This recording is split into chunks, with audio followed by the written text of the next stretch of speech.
Eu os convido a abrir as suas Bíblias na primeira epístola de Pedro. Primeira epístola de Pedro, no capítulo 2. Vamos retomar a nossa série de mensagens na primeira epístola de Pedro. Nós estamos no capítulo 2. E hoje nós vamos ouvir o Senhor falando por meio dos versos 9 e 10. Apenas 2 versículos. 1 de Pedro 2, versos 9 e 10. Farei a leitura, os irmãos vão acompanhar silenciosamente a leitura que farei. Espero que você acompanhe com fé, com interesse, com alegria, porque é a leitura de um texto inspirado por Deus, é a palavra de Deus.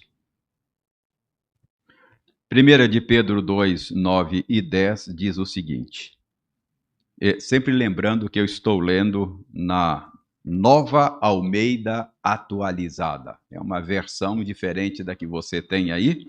Certamente você está usando a Almeida Revista e Atualizada. Tem pequenas diferenças. Na minha versão diz assim: Vocês, porém, são geração eleita, sacerdócio real, nação santa, povo de propriedade exclusiva de Deus, a fim de proclamar as virtudes daquele que os chamou das trevas para a sua maravilhosa luz. Antes, vocês não eram povo, mas agora são povo de Deus. Antes, não tinham alcançado misericórdia, mas agora alcançaram misericórdia. Vamos orar pedindo ao Senhor que nos ajude a ter uma boa compreensão daquilo que acabamos de ler. Senhor, damos-te graças por nos receberes na tua presença mais uma vez. Sabemos que nenhum de nós merece pisar os teus átrios. Aqui estamos e somos aceitos porque um cordeiro morreu em nosso lugar. E agora, neste momento em que nós nos debruçaremos sobre o texto sagrado, texto que acaba de ser lido, nós pedimos ao Senhor que o Senhor nos conceda a graça de termos boa compreensão do sentido da passagem lida. Que o teu Espírito Santo também, além de iluminar o nosso entendimento, convença o nosso coração de que a tua palavra é a verdade. E que assim o teu Espírito nos mova à obediência desta palavra. Nós oramos em nome de Jesus, a palavra que se fez carne. Amém.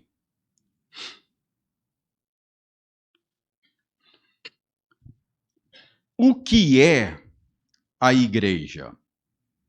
Essa é a pergunta com a qual Pedro está lidando nesta sessão desta carta.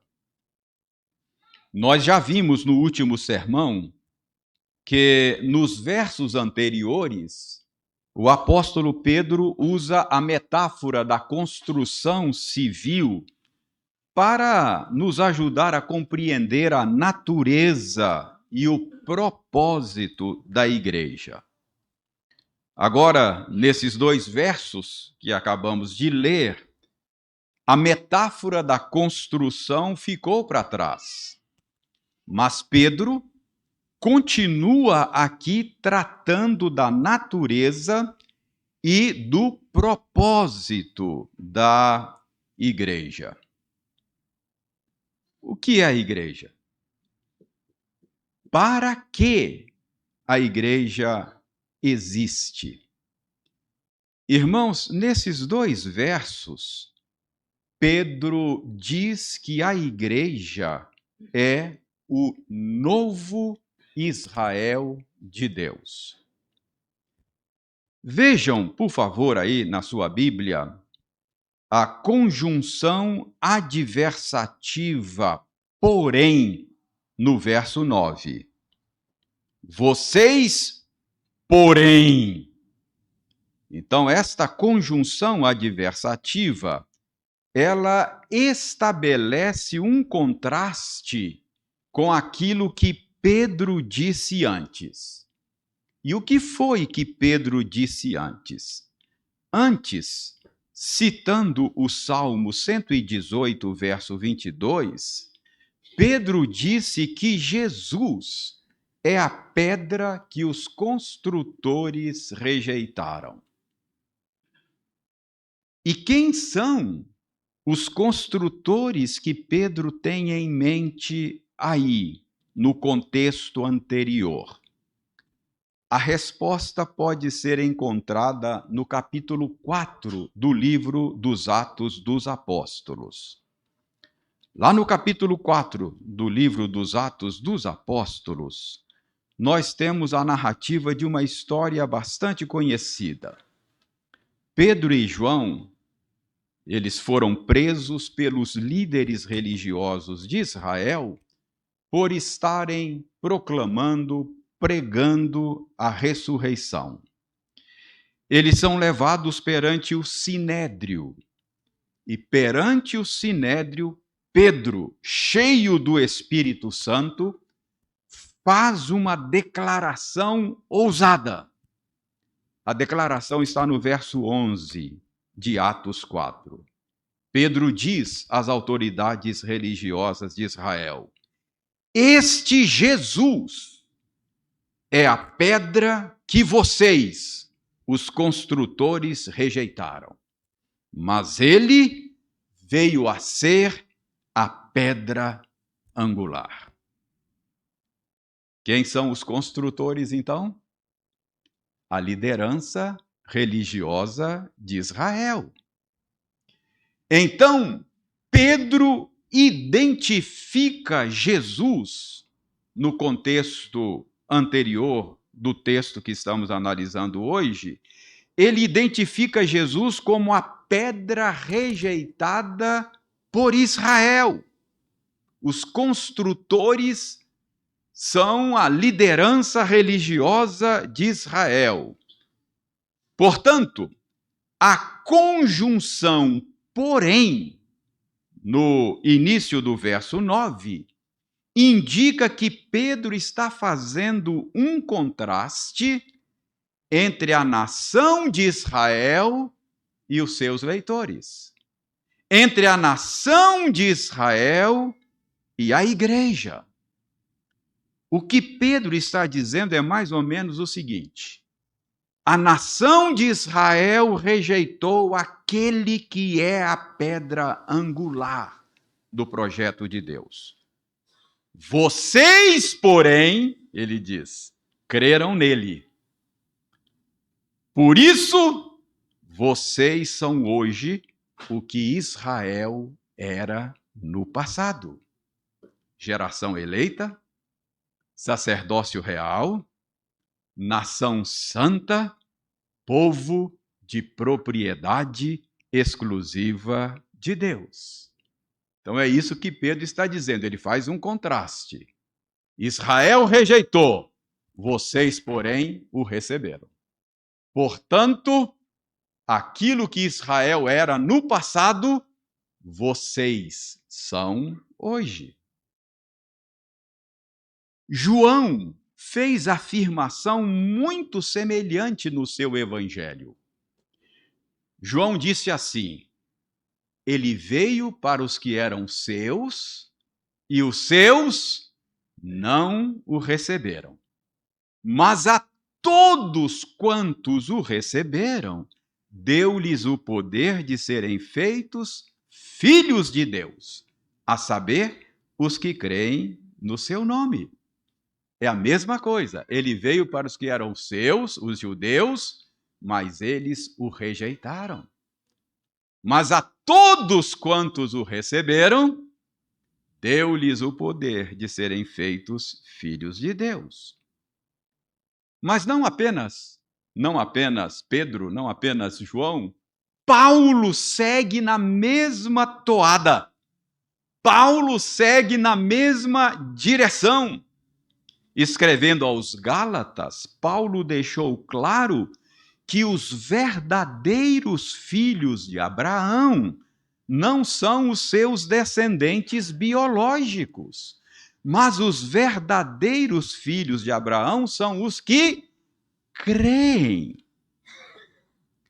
Então, depois de dizer que Israel rejeitou a pedra angular, Pedro está dizendo: vocês, porém, creram nela.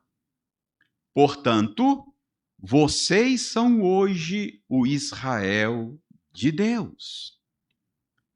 Irmãos, notem aí que os termos que Pedro usa para definir os cristãos, os termos que Pedro usa na passagem que lemos para definir a igreja, são os mesmos textos usados no Antigo Testamento para definir a nação de Israel.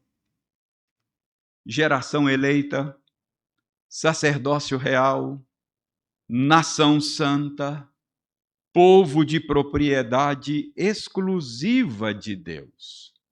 Então, o que nós aprendemos com Pedro aqui é que a igreja de Cristo é a continuação legítima do povo de Deus do Antigo Testamento, a nação de Israel.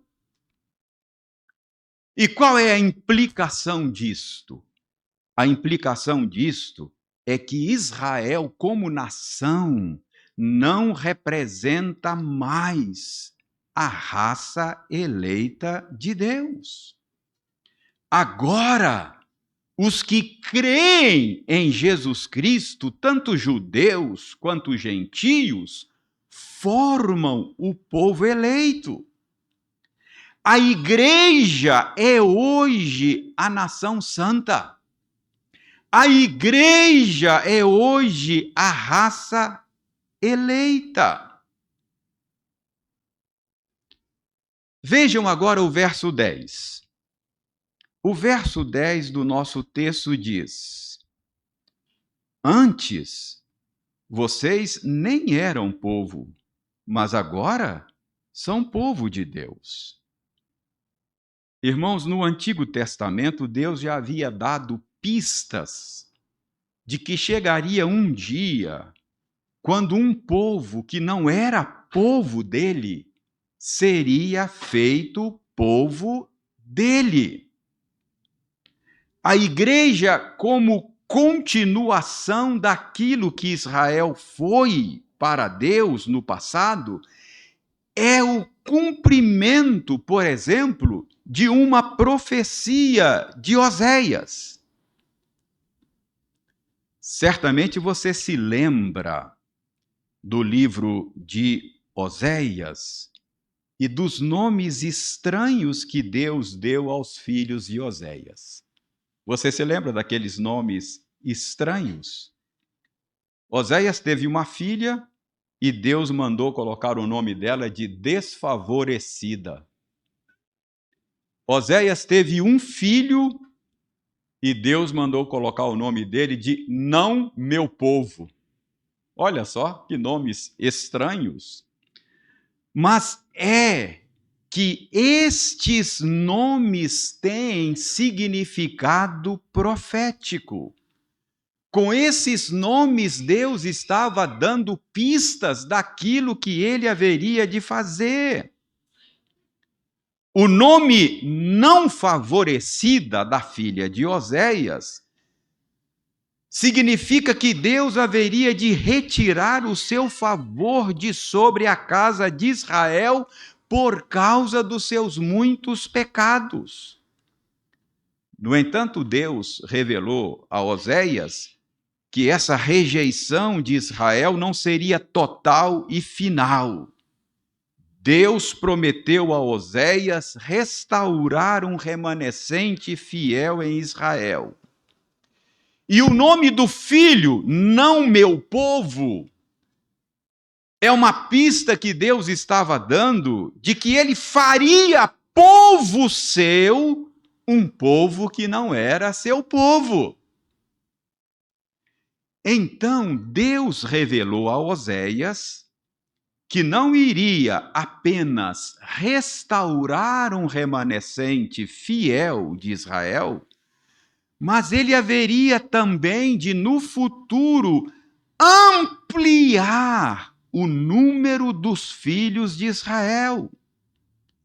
A promessa feita a Oséias, então, era de continuação do povo da aliança e também de ampliação do escopo do povo da aliança.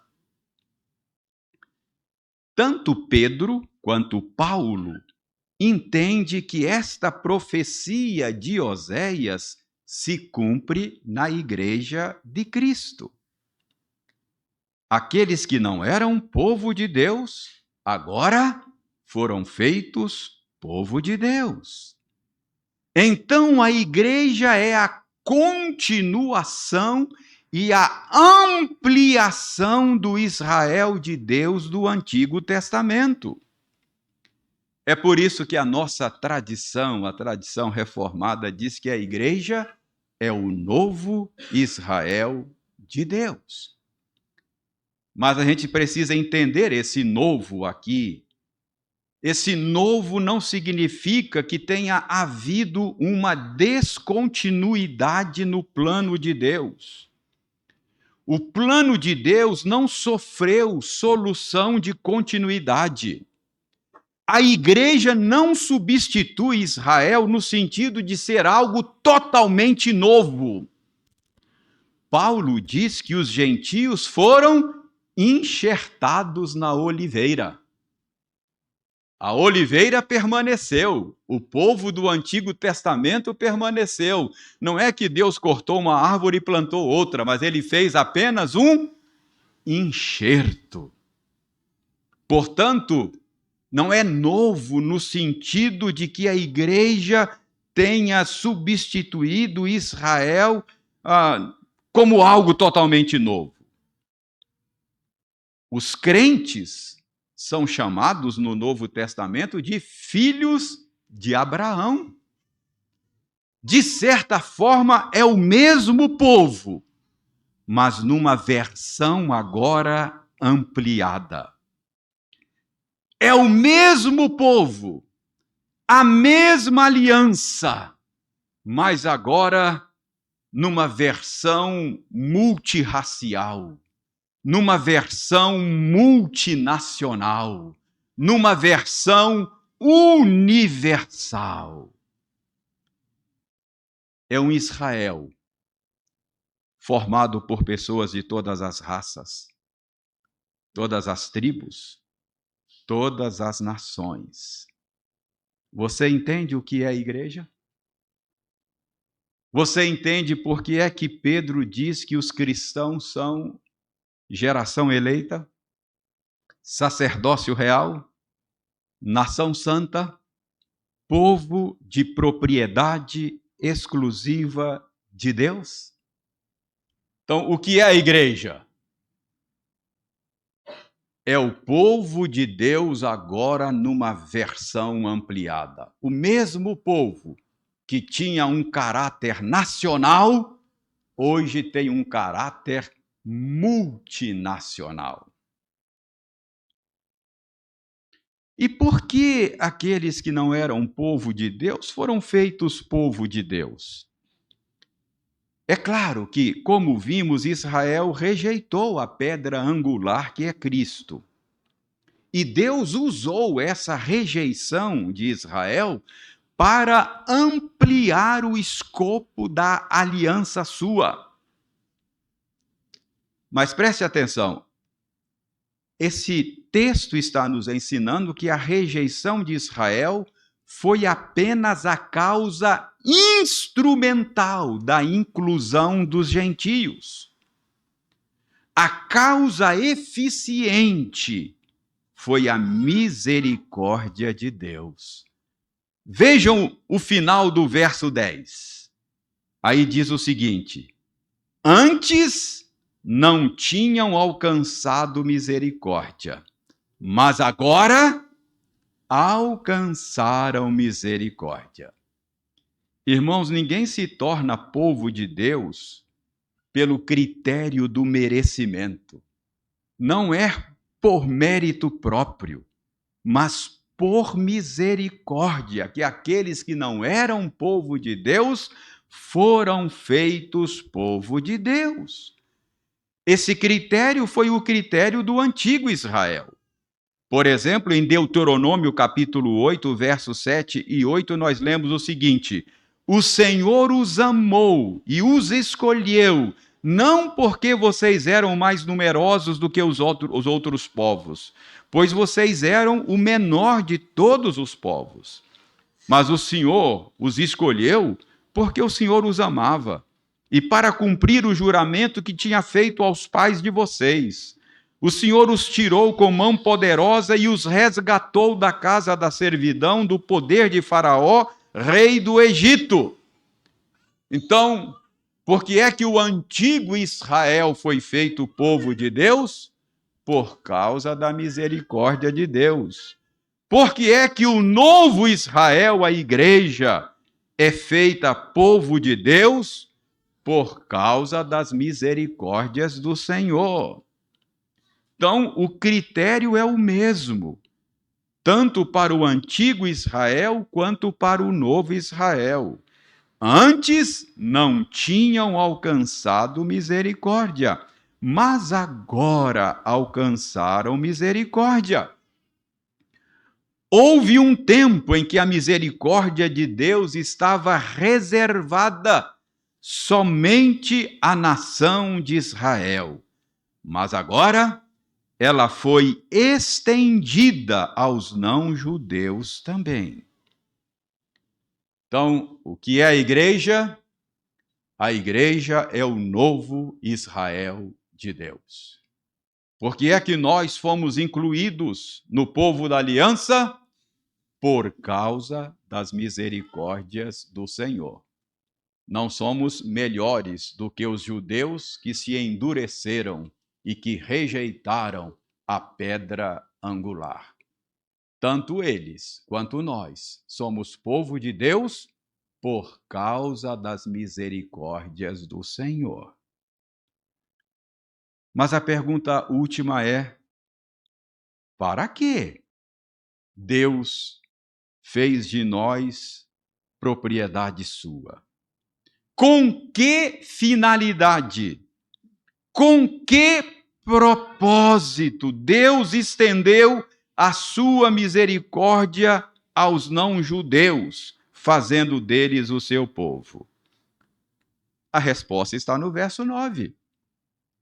O verso 9 diz: Deus fez isto a fim de que nós pudéssemos proclamar as virtudes daquele que nos chamou das trevas para a sua maravilhosa luz.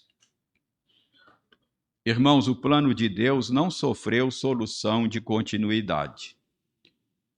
Portanto, o propósito de Deus continua o mesmo. Desde o início da criação, o propósito de Deus era que a sua glória enchesse a terra. Foi para isso que Deus criou o ser humano à sua imagem e conforme a sua semelhança. Ao fazer o ser humano à sua imagem, Deus criou seres que pudessem refletir como espelho a glória dele.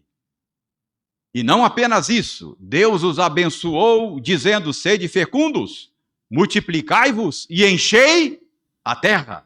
O plano era que toda a terra fosse cheia da imagem de Deus, a fim de que esses refletores da imagem de Deus pudessem refletir a glória de Deus e toda a terra se enchesse do conhecimento e da glória de Deus. Mas os irmãos sabem que os primeiros seres humanos pecaram, dando ouvidos ao tentador, se rebelaram contra Deus. Isso inviabilizou o plano de Deus? Não. Isto não inviabilizou o plano de Deus de encher a terra com a sua glória. Lá no Éden, Deus revelou que um descendente da mulher haveria de esmagar a cabeça da serpente. O plano continuava de pé e o propósito original também.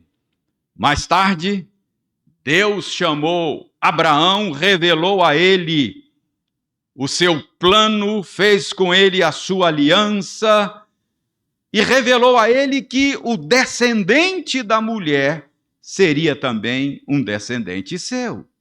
E que todas as famílias da terra seriam abençoadas pela descendência de Abraão. Mais uma vez, fica claro que o plano de encher toda a terra com o conhecimento e a glória do Senhor permanecia de pé. Mas como diz Pedro no nosso texto de hoje, os descendentes de Abraão, os construtores, rejeitaram aquele que é a pedra angular do projeto de Deus. E Israel, como nação, deixa de cumprir o propósito de ser luz para as demais nações da terra e assim encher a terra do conhecimento e da glória do Senhor. Mas, de novo, isso não inviabilizou o plano de Deus. O endurecimento da nação de Israel, a rejeição do Messias por Israel, só fez com que o Israel de Deus ganhasse um escopo ainda maior, conforme Deus já tinha dado pistas a Oséias, sinalizando com os nomes estranhos dos filhos dele. Agora, pela instrumentalidade desse Israel ampliado, que é a igreja, Deus proclamará suas virtudes, até que o conhecimento e a glória dele encham a terra como as águas cobrem o mar. Israel tropeçou na pedra, que é Jesus Cristo. Mas isso não inviabilizou o plano de Deus de incluir em seu povo pessoas de todas as raças, todas as tribos, todas as línguas, todas as nações. É assim mesmo que Deus trabalha, irmãos. Às vezes Deus cumpre o seu plano com a nossa participação, com a nossa colaboração. Às vezes Deus cumpre o seu plano sem a nossa participação. Mas às vezes Deus cumpre o seu plano apesar de nós. Então, apesar de Adão e Eva, apesar do antigo Israel de Deus, o plano de Deus com o propósito de encher a terra com o conhecimento e a glória dele, vem sendo levado a efeito ao longo dos séculos. Apesar de nós, Deus continua levando a efeito o seu plano. E o seu plano, como eu disse, está claramente revelado, é reunir em torno de Jesus pessoas de todas as raças, todas as tribos, todas as línguas, todas as nações. Como diz a profecia de Miqueias, que foi lida ainda há pouco pelo Wildeir, nos últimos dias, muitas nações virão e dirão: venham, subamos ao monte do Senhor, subamos ao templo do Deus de Jacó, para que ele nos ensine os seus caminhos e para que nós andemos nas suas veredas. Jesus Cristo disse à liderança religiosa de Israel: eu tenho outras ovelhas fora deste aprisco de Israel. A mim me convém reuni-las. Eu farei isso e haverá um só rebanho e um só pastor. E na visão do fim, registrada no Apocalipse, conforme lemos hoje, João viu diante do trono do Cordeiro uma grande multidão, que ninguém podia contar, de todas as nações, de todas as tribos, todos os povos e todas as línguas. Esse é o plano de Deus desde o início. A tarefa dos primeiros seres humanos criados, a tarefa da nação de Israel, a tarefa da igreja hoje é uma só: proclamar as virtudes do Senhor em todos os recantos, até que o conhecimento e a glória dele encham a terra, como as águas cobrem o mar. O que é a igreja? Para que a igreja existe? Irmãos, a igreja é o novo Israel de Deus. Novo não no sentido de ser algo totalmente diferente. Somos o mesmo povo, agora com escopo mais amplo. Temos o mesmo propósito: proclamar as virtudes do Senhor. Os primeiros seres humanos deram ouvidos ao tentador e falharam. O antigo Israel tropeçou na pedra que é Jesus Cristo, rejeitou a pedra angular e falharam. E o novo Israel, a igreja? Vamos cumprir a tarefa que Deus nos confia de proclamar as virtudes do Senhor, para que o conhecimento e a glória dele encha a terra como as águas cobrem o mar? Irmãos, naquele dia da entrada triunfal de Jesus em Jerusalém, os discípulos começaram a proclamar Jesus como rei. Os fariseus não gostaram e pediram a Jesus que os fizesse calar. E Jesus Cristo disse que, se eles calassem, as pedras clamariam.